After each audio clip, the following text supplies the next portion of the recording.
आज का हमारा टॉपिक है विभिन्न प्रकार के बीजाणु। विभिन्न प्रकार के बीजाणु। देखिए, इससे पीछे वाले वीडियो के अंतर्गत हमने बीजाणु की संरचना के बारे में जाना था और आज हम पढ़ेंगे कि बीजाणु कितने प्रकार के होते हैं। तो जो उनकी संरचना के प्रमुख भाग हैं बीजाणु द्वार, भ्रूणकोश, बीजाणु ग्रंथ और निभाग। या आप कह सकते हो कि बीजाणु ग्रंथ और निभाग और बीजाणु द्वार की स्थिति के आधार पर जो आपके बीजाणु होते हैं वो कुछ 6 प्रकार के होते हैं।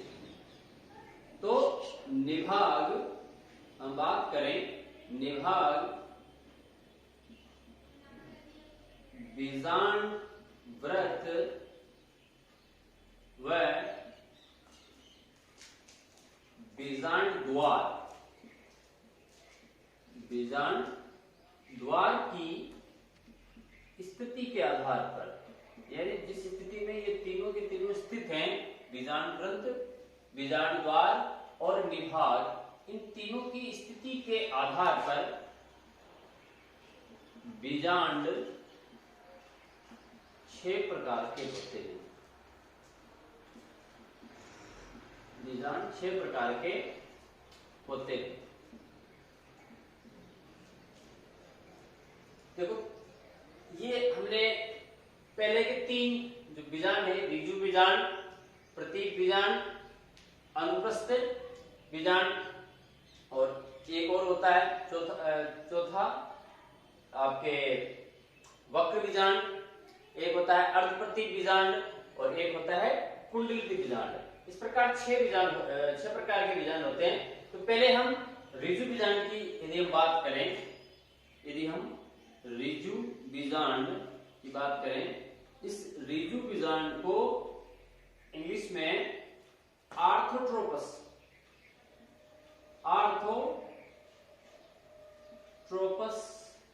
ओव्यूल भी कहते हैं। ठीक है, आर्थोट्रोपस बीजांड भी आप इसे कह सकते हैं, ऋजु बीजांड। अब यदि हम इसकी स्थिति देखें तो आपको चित्र में दिखाई दे रहा है, इसके नाम दे दूं मैं, ए, ये बी और ये सी। तो इसमें आप देखिए कि इसमें बीजांड द्वार, भ्रूणकोश, निभाग और बीजाणु ग्रंथ, ये सारे क्या होते हैं? सीधी रेखा में होते हैं। तो हम लिख सकते हैं कि बीजाणु ग्रंथ,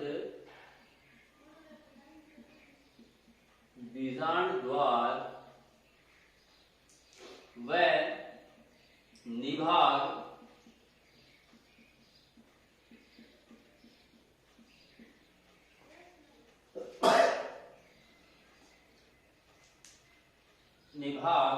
तीनों ही एक सीधी रेखा में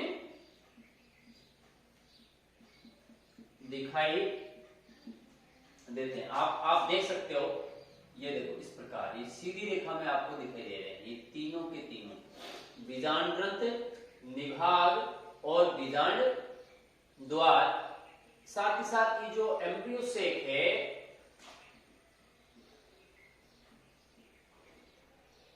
यानी भ्रूणकोश, ये भी क्या है? ये भी आपके एक सीधी रेखा में दिखाई देता है। तो इसमें बीजाणु ग्रंथ, बीजाणु द्वार और निभाग तीनों ही एक ही दिशा में, एक ही स्थिति में क्या होते हैं? स्थित होते हैं। उदाहरण हो जाएगा इसका पॉलीगोनेसी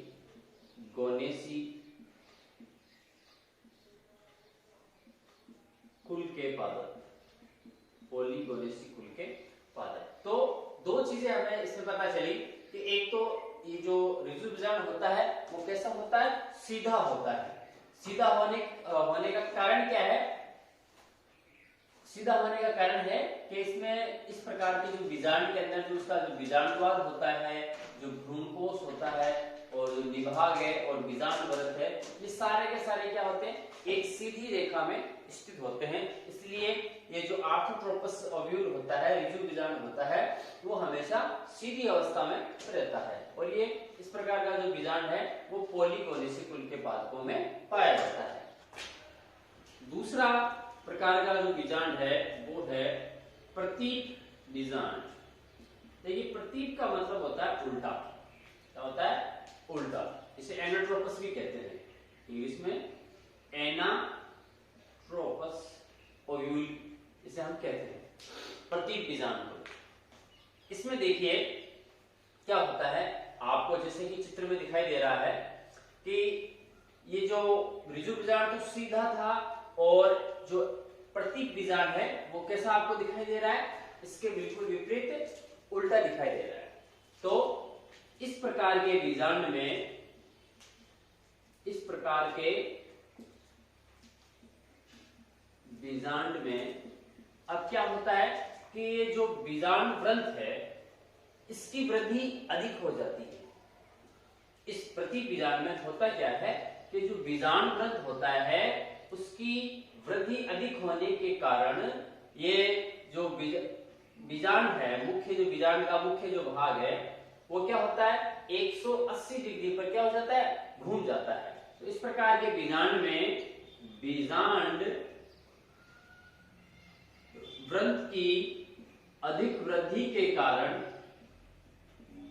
अधिक वृद्धि के कारण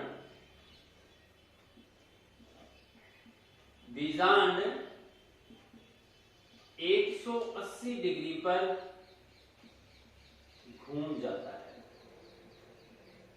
ये देखो यहां पर ऐसा था और जैसे ही इसके अंदर बीजांड ग्रंथ की वृद्धि होती है तो ये जो बीजांड है वो घूमकर उल्टा हो जाएगा, 180 डिग्री पर घूम जाएगा ये, इसलिए ये उल्टा हो जाता है।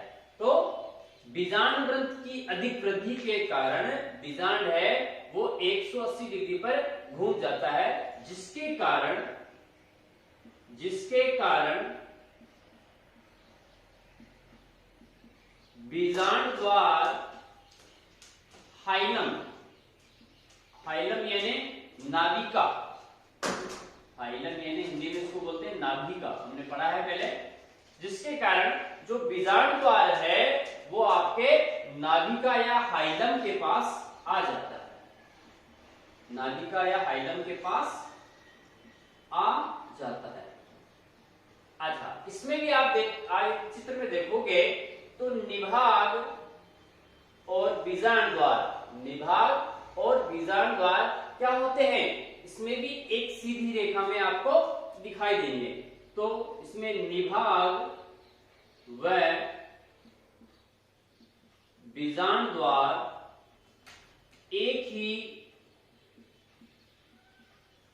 सीधी रेखा में दिखाई देते हैं। जिस प्रकार आर्थोट्रोपस ओव्यूल के अंदर बीजांड द्वार और निभाग सीधी रेखा में थे, उसी प्रकार एनाट्रोपस प्रतीप बीजांड में भी निभाग और बीजांड द्वार एक ही सीधी रेखा में आपको दिखाई देंगे। बेशक ये उल्टा हो गया, 180 डिग्री पर घूम गया, लेकिन निभाग और बीजांड द्वार है चलेगा और बीजांड द्वार एक ही सीधी रेखा में दिखाई देते हैं। तो इसके उदाहरण हो जाएगा आपके मटर, अरंडी, गुलम, गुलमोहर, चना आदि। इन पादपों के अंदर प्रतीक प्रकार का बीजांड पाया जाता है। एक चीज और ध्यान रखना, हमने पीछे की वीडियो में मैंने भी आपको बताया था कि जो आवृत बीजी पादप है, अधिकांश आवृत बीजी पादपों में सर्वाधिक मात्रा में जो पाया जाने वाले प्रकार का पाया जाने वाला बीजांड का जो प्रकार है वो प्रतीक ही है। लगभग 82% यानी 82% आवृत बीजी पादपों में कौन सा प्रतीक बीजांड ही पाया जाता है। यानी हम कह सकते हैं कि पादपों के अंदर सर्वाधिक मात्रा में पाया जाने वाला जो बीजांड का प्रकार है वो आपके प्रतीक बीजांड है। लगभग 82% आवृतबीजी पादपों में प्रतीक प्रकार का बीजांड पाया जाता है।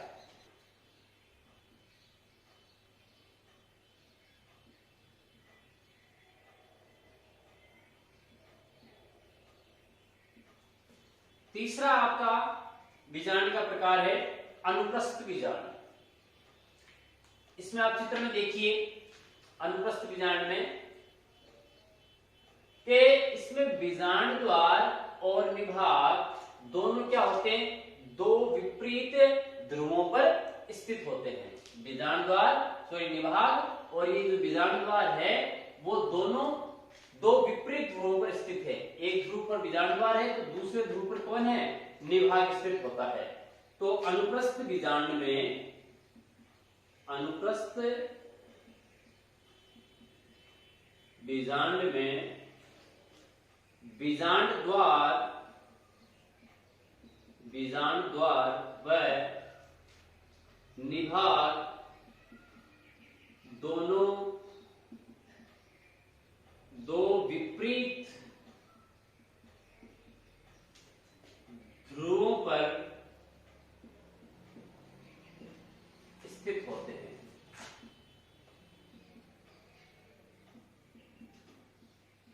और इसका एग्जाम्पल हो जाएगा जो एलिसनेसी कुल के पादप हैं या जो ब्यूटोमेसी और एलिसमेसी कुल के जो प्लांट्स हैं उनके अंदर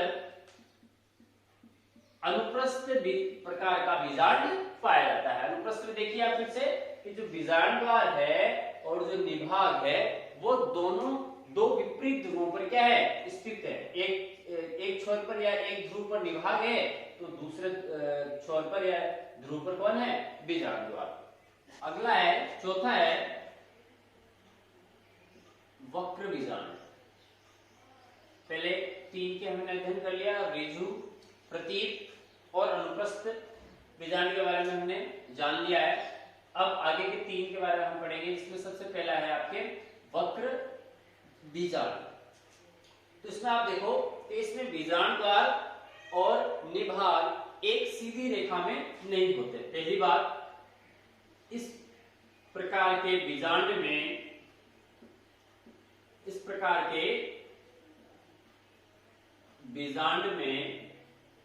निभाग व बीजांड द्वार एक सीधी रेखा में नहीं होते, एक सीधी रेखा में नहीं होते।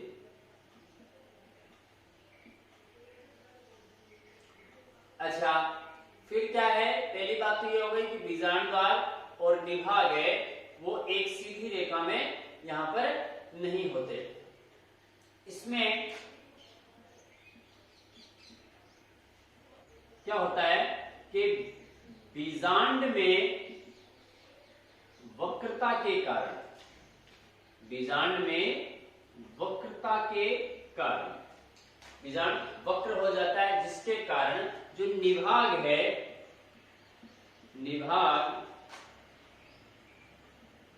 बीजांड वृत्त के समकोण पर स्थित हो जाता है। कहां पर है, समकोण पर स्थित हो जाता है। कौन, निभाग। यानी जब बीजांड में वक्रता आ जाती है, तो ये वक्र हो रहा है, धीरे धीरे कर्व हो रहा है, ये वक्र हो रहा है, तो जब बीजांड में वक्रता आती है तो जो निभाग है वो बीजांड वृत्त के समकोण पर स्थित हो जाता है। इसी प्रकार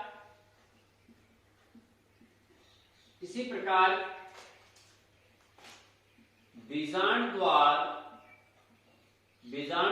भी बीजांड वृत्त के समीप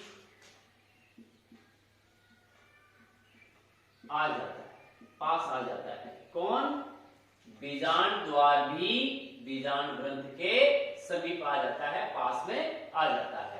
और इस प्रकार का जो वक्र प्रकार का जो बीजांड है वो आपके लेग्यूमिनेसी कुल के पादपों में पाया जाता है, वक्र प्रकार का बीजांड। अगला है पांचवा प्रकार का बीजांड है आपके अर्ध प्रतीप बीजांड। अर्ध प्रतीप बीजांड देखिए क्या होता है कि इसमें बीजांड द्वार और बीजांड ग्रंथ क्या होते हैं, ये समकोण पर स्थित होते हैं। तो इस प्रकार के बीजांड में आप देख सकते हो, इस प्रकार के बीजांड में बीजांड द्वार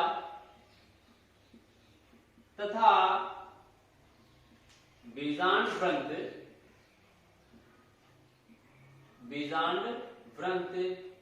समकोण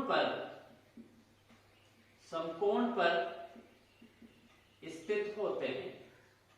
और इसका जो एग्जाम्पल है वो है रेननकुलेसी, यानी रेननकुलेसी कुल के जो प्लांट्स हैं उनके अंदर अर्ध प्रतीप प्रकार का जो बीजांड है वो पाया जाता है। और अंतिम प्रकार का जो बीजांड है वो है कुंडलित बीजांड। अब इसमें क्या है देखो कि इसके अंदर जो बीजांड ग्रंथ है वो उसकी जो लंबाई है वो बहुत ज्यादा बढ़ जाती है। तो इस प्रकार के बीजांड में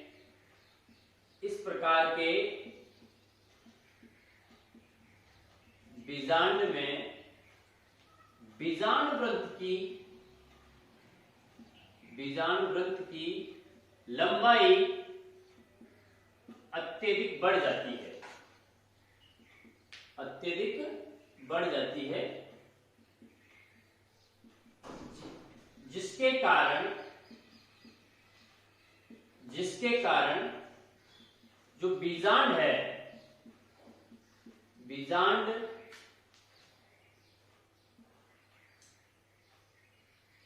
वो 360 डिग्री पर क्या होता है, घूम जाता है। देखो प्रतीक प्रकार के बीजांड में तो बीजांड है वो क्या हो रहा था, वो 180 डिग्री पर घूम रहा था। और आपके जो कुंडलित बीजांड है उसमें बीजांड ग्रंथ की अत्यधिक लंबाई के कारण ये जो बीजांड है वो 360 डिग्री पर क्या हो जाता है, घूम जाता है। 360 डिग्री पर क्या हो जाता है, वो घूम जाता है। बीजांड ग्रंथ बीजांड को चारों ओर से क्या कर लेता है, घेर लेता है। क्यों? क्योंकि अभी इसकी जो लंबाई है वो अधिक है, बढ़ी हुई है। बीजांड ग्रंथ की लंबाई ज्यादा होने के कारण एक तो क्या हो रहा है कि पूरा का पूरा जो बीजांड है वो 360 डिग्री कोण पर घूम गया है। और साथ ही साथ बीजांड ग्रंथ ने क्या किया, इस पूरे बीजांड को घेर कर रख लिया है। इसका एग्जाम्पल है कैक्टेसी। कैक्टेसी कुल के पादपों में आपके कुंडलित प्रकार का बीजांड पाया जाता है। इस प्रकार जो बीजांड के 6 प्रकार वो हो चुके हैं, इसमें हमने पढ़ा है ऋजु बीजांड, प्रतीप बीजांड और वक्र बीजांड, अनुप्रस्थ बीजांड, कुंडलित बीजांड और अर्ध प्रतीक प्रकार का बीजांड है। वो हमने 6 प्रकार के जो बीजांड हैं उनके बारे में पढ़ा है। अब अगला टॉपिक है हमारे गुरु बीजाणु जनन या मेगास्पोरोजेनेसिस। देखिए इसमें क्या होता है कि जब गुरु बीजाणु मात्र कोशिका से गुरु बीजाणुओं के विकास को ही गुरु बीजाणु के विकास को ही क्या कहते हैं? गुरु बीजाणु जनन। गुरु बीजाणु जनन या मेगा स्पोरोजेनेसिस कहते हैं। यह कहने का तात्पर्य यह है कि जब गुरु बीजाणु मात्र कोशिका से गुरु बीजाणुओं का निर्माण होता है, विकास होता है, तो उस प्रक्रिया को, उस प्रोसेस को हम गुरु बीजाणु जनन कहते हैं। अब देखो ये पूरी प्रोसेस होती कैसे, चलती कैसे है। जो आपने बीजांडकाय होता है, न्यूसेलस, तो बीजांडकाय की जो हाइपोडर्मिस,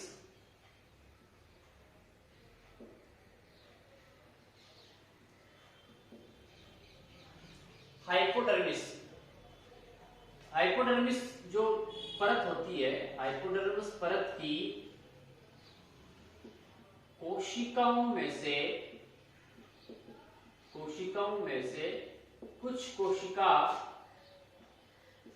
कुछ कोशिकाएं आकार में क्या हो जाती हैं? बड़ी हो जाती हैं। आकार में बड़ी हो जाती है। अब जब आकार में कोशिकाएं बड़ी हो जाएंगी तो क्या हो जाएगा, क्या होगा? इस कारण इनका कोशिका द्रव्य क्या हो जाएगा? सघन हो जाएगा। इस कारण इनका कोशिका द्रव्य सघन, इनका जो कोशिकाएं अन्य कोशिकाओं की अपेक्षा जिनका आकार बड़ा हो चुका है। फिर से देखो कि जो बीजांडकाय है, न्यूसेलस है, बीजांडकाय की जो हाइपोडर्मल सेल्स हैं, हाइपोडर्मिस परत की जो कोशिकाएं हैं, उन कोशिकाओं में से कुछ कोशिकाएं क्या करेंगी? आकार में बड़ी हो जाएंगी। जब आकार में बड़ी होंगी तो वो अन्य कोशिकाओं से क्या हो जाएंगी? भिन्न हो जाएंगी। आकार में बड़ी होने के कारण इनका जो कोशिका द्रव्य है वो तो क्या हो जाएगा? सघन हो जाएगा। साथ ही साथ जो केंद्रक है, वो कैसा हो जाएगा?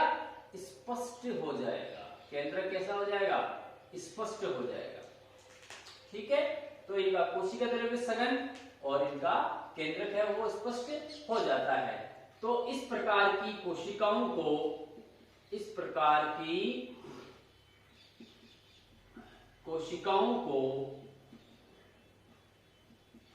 पहले भी हमने पढ़ा है,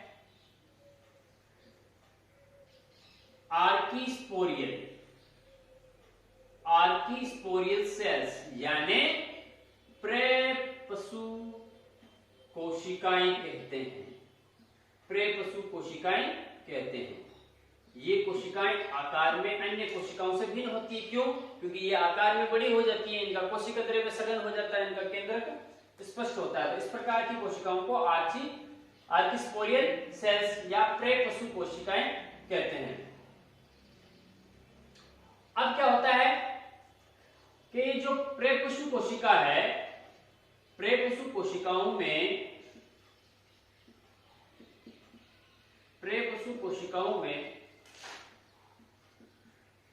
परिणतिक विभाजन होता है। हम पहले भी पढ़ चुके हैं परिणत विभाजन क्या होता है। इस प्रकार का विभाजन जिसमें जैसे कोशिकाओं का संख्या भी बढ़े, कोशिकाओं की संख्या भी बढ़े, साथ ही साथ जो परत, जो लेयर्स हैं, नंबर ऑफ लेयर्स, वो उनकी संख्या भी बढ़ जाए। नंबर ऑफ लेयर्स बढ़े और नंबर ऑफ सेल्स बढ़ जाए। तो इस प्रकार का जो विभाजन होता है वो क्या होता है? परिणतिक विभाजन होता है। तो प्रेपशु कोशिकाओं में परिणतिक विभाजन होता है और दो प्रकार की कोशिकाओं का निर्माण होता है। दो प्रकार की कोशिकाओं का दो प्रकार की कोशिकाओं का निर्माण। कौन कौन सी? एक होता है प्राथमिक भित्तीय कोशिका, प्राथमिक भित्तीय कोशिका, और दूसरी होती है प्राथमिक बीजाणुजन कोशिका।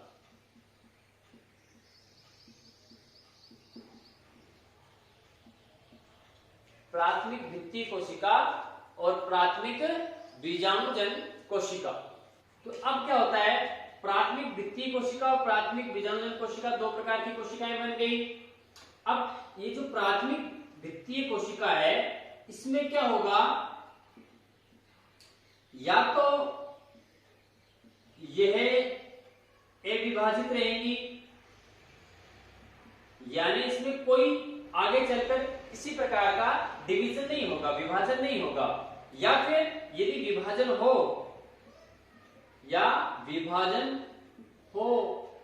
तो फिर क्या होगा, बार बार विभाजन होगा। बार बार विभाजन से जो भित्ति है, भित्ति का निर्माण होगा, वॉल का। ठीक है, तो प्राथमिक जो भित्तीय कोशिका है, या तो इसमें विभाजन होगा ही नहीं, ये लगातार अविभाजित रहेगी, और यदि विभाजन होगा इसके अंदर तो फिर क्या बनेगा, भित्ति का निर्माण हो जाता है। और ये जो प्राथमिक बीजाणुजन कोशिका है, दूसरी कोशिका की बात करें हम, प्राथमिक बीजाणुजन कोशिका है, प्राथमिक बीजाणुजन कोशिका क्या कर रही है, प्राथमिक बीजाणुजन कोशिका है वो क्या करती है, वो गुरु बीजाणु मात्र कोशिका, गुरु बीजाणु मात्र कोशिका की तरह कार्य करती है, गुरु बीजाणु मात्र कोशिका की तरह कार्य करती है। तो दो प्रकार के कोशिकाएं बन रही है, प्राथमिक भित्तीय कोशिका और प्राथमिक बीजाणुजन कोशिका। प्राथमिक भित्तीय कोशिका वो या तो अविभाजित रहेगी, डिवीजन उसमें नहीं होगा, और यदि इसमें विभाजन होगा तो उससे फिर क्या होगा, भित्ति का निर्माण हो जाएगा। और ये दूसरी प्रकार की जो कोशिका है प्राथमिक बीजाणुजन कोशिका, वो क्या करेगी, उसे हम गुरु बीजाणु मात्र कोशिका की तरह ये कार्य करती है। अब देखो, अब गुरु बीजाणु मात्र कोशिका में अर्धसूत्री विभाजन होगा। अब ये गुरु आपके पास बीजाणु मात्र कोशिका ये बन चुकी है। अब गुरु बीजाणु मात्र कोशिका में क्या होगा आगे, अब इसके अंदर आपके अर्धसूत्री विभाजन होगा, अर्धसूत्री विभाजन होगा। अर्धसूत्री विभाजन होगा तो क्या होगा, अर्धसूत्री विभाजन होगा तो इससे चार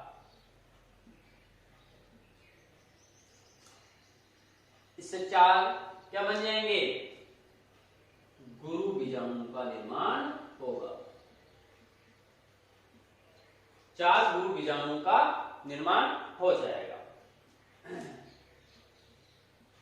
ये चार गुरु बीजाणु हो गए, और ये कौन सी अवस्था में रहेंगे, चतुष्क अवस्था में रहेंगे, टेट्राड अवस्था में रहेंगे, आपस में भी मुक्त नहीं है ये, है ना। जैसे हमने पहले भी पढ़ा था कि ये जो गुरु बीजाणु बने हैं, लघु बीजाणु के अंतर्गत के जो चार गुरु बीजाणु बने हैं वो कौन सी अवस्था में हैं, चतुष्क अवस्था में होते हैं, मुक्त नहीं होते, स्वतंत्र नहीं होते। लेकिन इसमें देखने वाली बात यह है कि ये जो तीन जो गुरु बीजाणु होते हैं वो क्या होते हैं, वो अपहासित हो जाते हैं, नष्ट हो जाते हैं, अपहासित हो जाते हैं। सिर्फ ये जो लास्ट वाला जो गुरु बीजाणु है वो ही क्या होता है, वो ही सक्रिय होता है या क्रियात्मक होता है, सक्रिय होता है या क्रियात्मक होता है, ये अंतिम वाला। और एक चीज का ध्यान और रखना है कि ये जो लास्ट वाला जो गुरु बीजाणु है जो कि सक्रिय है, क्रियाशील है, वो निभागी छोर पर होता है, हमेशा निभाग की ओर होता है, निभाग की ओर, है ना। तो चार गुरु बीजाणु बनते हैं कब? जब गुरु बीजाणु मात्र कोशिका में अर्धसूत्री विभाजन होता है तो 4 गुरु बीजाणु बनते हैं। इन 4 गुरु बीजाणु कौन सी होती है? चतुष्क अवस्था में व्यवस्थित रहते हैं, टेट्राड अवस्था में व्यवस्थित रहते हैं। इनमें से 3 जो गुरु बीजाणु है वो नष्ट हो जाएंगे। सिर्फ एक गुरु बीजाणु, वो भी निवाहक छोर की तरफ जो स्थित है गुरु बीजाणु, वो सक्रिय या क्रियात्मक होगा, बाकी के 3 नष्ट हो जाएंगे। और ये 3 नष्ट होने के बाद में भी कुछ काम करेंगे। वो क्या काम करेंगे कि जो सक्रिय गुरु बीजाणु है उस सक्रिय गुरु बीजाणु को पोषण प्रदान करने का कार्य ये तीनों अपहासित गुरु बीजाणु करते हैं। ठीक है, तो ये पूरी की पूरी जो प्रक्रिया है वो मेगास्पोरोजेनेसिस या गुरु बीजाणु जनन कहलाती है। आगे का हमारा टॉपिक है मादा युग्मकोद भिद या भ्रूण कोश, एम्ब्रियो स्टेज, है ना। अब क्या होता है देखो, ये अभी हमने पहले पढ़ा ली कि भाई गुरु बीजाणु मात्र कोशिका में अर्धसूत्री विभाजन होता है, 4 गुरु बीजाणुओं का निर्माण होता है, 4 में 3 नष्ट हो जाते हैं और एक गुरु बीजाणु ही क्या होता है? सक्रिय होता है। तो सक्रिय जो गुरु बीजाणु होता है, सक्रिय गुरु बीजाणु, उसे मादा युग्मकोद्भिद की प्रथम कोशिका माना जाता है। प्रथम कोशिका माना जाता है किसको?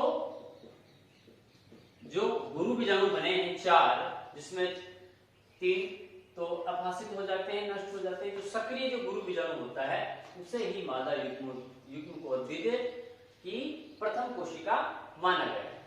अब क्या होता है कि जो गुरु बीजाणु होता है, गुरु बीजाणु वो बीजांडकाय से न्यूसेलस से बीजांडकाय से पोषण प्राप्त करके आकार में क्या हो जाता है? बड़ा हो जाता है। आकार में बड़ा हो जाता है और इसके केंद्रक में समसूत्री विभाजन होता है। समसूत्री विभाजन होता है, अभी हम डायग्राम से भी देखेंगे। समसूत्री विभाजन होता है। देखिए इसमें समसूत्री विभाजन होता है वो 3 बार होता है। पहले शुरू में सिर्फ समसूत्री विभाजन ही होगा, कोशिका द्रव्य का विभाजन होगा ही नहीं। जो गुरु बीजाणु है वो बीजांडकाय न्यूसेलस से पोषण न्यूट्रिएंट्स प्राप्त करता है और आकार में क्या होता है? बड़ा होता है। और जब ये आकार में बड़ा हो जाता है तो उसका जो केंद्रक है उसमें विभाजन होता है। कैसे? देखिए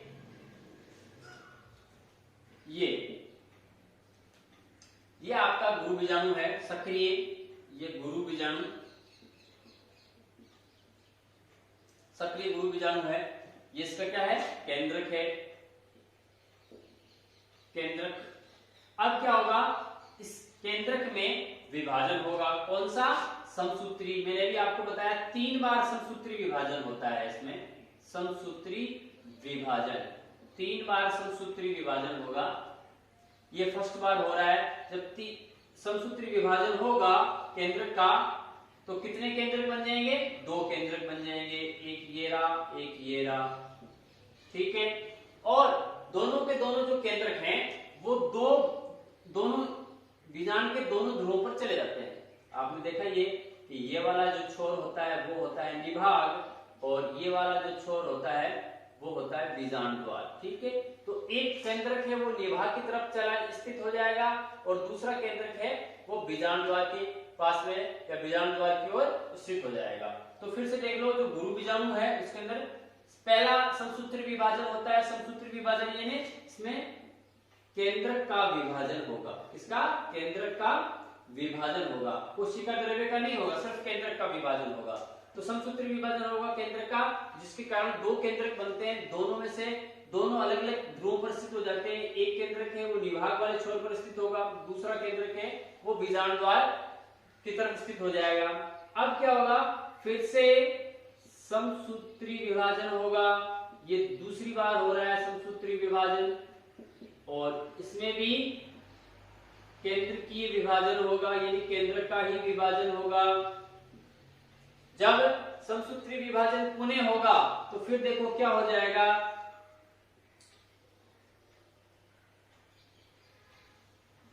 चार केंद्रक बन जाएंगे। कितने केंद्रक बन गए, चार केंद्रक बन गए, है ना। तो ये हो जाएगी चार केंद्रकीय, आप कह सकते हो चार केंद्रकीय अवस्था या चार केंद्रकीय भ्रूणकोश। ठीक है, चार केंद्रकीय भ्रूणकोश बन चुका है। अब फिर से समसूत्री विभाजन होगा, फिर से समसूत्री विभाजन तीसरी बार। हमने कहा था कि 3 बार समसूत्री विभाजन होगा इसके अंदर, तो तीसरी बार और अंतिम बार समसूत्री विभाजन हो रहा है। तो जब तीसरी बार समसूत्री विभाजन होगा इसके अंदर, तो क्या हो जाएगा, चार केंद्रकों का निर्माण होगा, चार केंद्रकों का निर्माण, सॉरी 8, चार तो ये थे, अब यहां पर चार केंद्रकीय भ्रूणकोश बना, फिर वापस इसका समसूत्री विभाजन होगा, केंद्रकीय विभाजन होगा, और केंद्रकीय विभाजन जब हम करेंगे तो यहां पर देखो आपके चार निभाग वाले छोर पर और चार ही बीजांड द्वार वाले छोर पर केंद्रक बन जाएंगे। तो ये अवस्था कहलाएगी 8 केंद्रकीय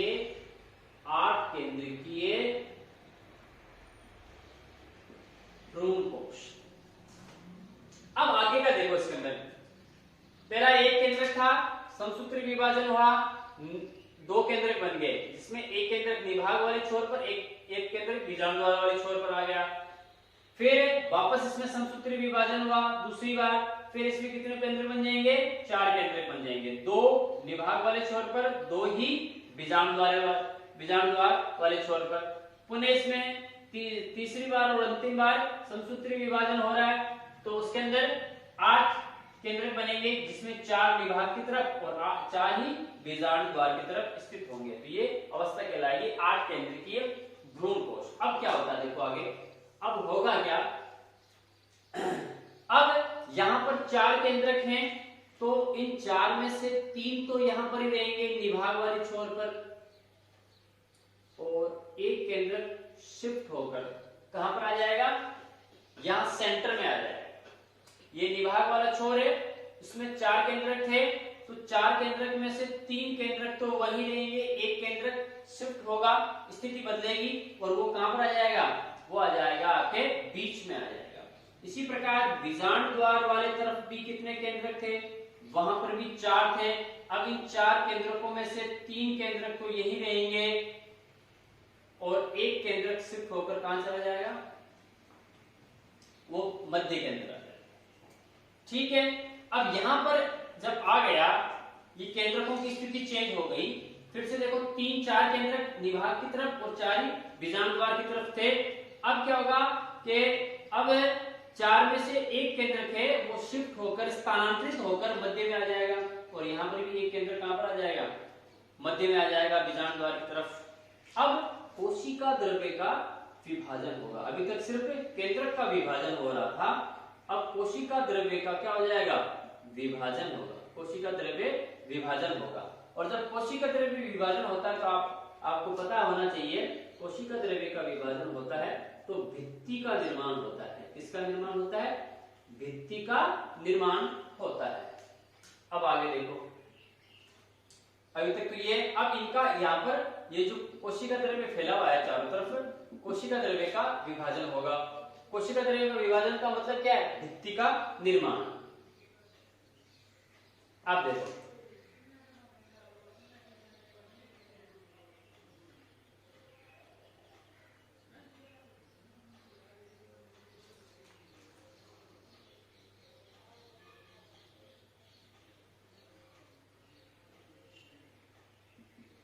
अब जब कोशिका द्रव्य का विभाजन होगा तो इसका मतलब क्या होगा, भित्ति का निर्माण होगा। तो भित्ति का निर्माण का मतलब क्या है, ये इस प्रकार, ये इस प्रकार और ये इन तीनों केंद्रकों पर क्या हो गई, भित्ति का निर्माण हो गया। ठीक है, यहाँ 3 केंद्रक थे, कोशिका द्रव्य का विभाजन हो गया, कोशिका द्रव्य विभाजन से क्या हो गया, ये भित्ति का निर्माण हो गया। इसी प्रकार यहाँ पर भी, इधर भी भित्ति का निर्माण हो गया। ठीक है, तो ये जो 3 कोशिकाएं ऊपर निभाग वाले छोर की तरफ बनी हैं, इन्हें हम क्या कहते हैं, एंटीपोडल या प्रतिमुखी कोशिकाएं। क्या बोलते हैं इन्हें, प्रतिमुखी कोशिकाएं। उसके बाद में आपको तो जहां पर मैं हाथ फेर रहा हूं, ये वाली जो खाली जगह है यहां पर, इसको बोलते हैं आपको केंद्रीय कोशिका, केंद्रीय कोशिका। और यहां पर जो नीचे बीजांड द्वार की तरफ जो कोशिकाएं बनी है वो कौन सी होती है, अंड कोशिका। और ये 2 कोशिकाएं जो साथ में होती है, पार्श्व में स्थित है, उसे हम बोलते हैं सहायक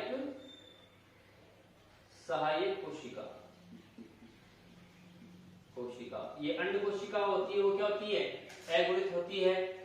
अब ये जो कुछ यहाँ पर भी ये 2 केंद्रक होते हैं जिन्हें हम ध्रुवीय केंद्रक कहते हैं। क्या बोलते हैं इसे, ध्रुवीय केंद्रक। इस प्रकार ये जो गुरु बीजाणु है उससे क्या हो रहा है, मादा युग्मकोद्भिद का निर्माण हो रहा है, भ्रूणकोश का निर्माण हो रहा है।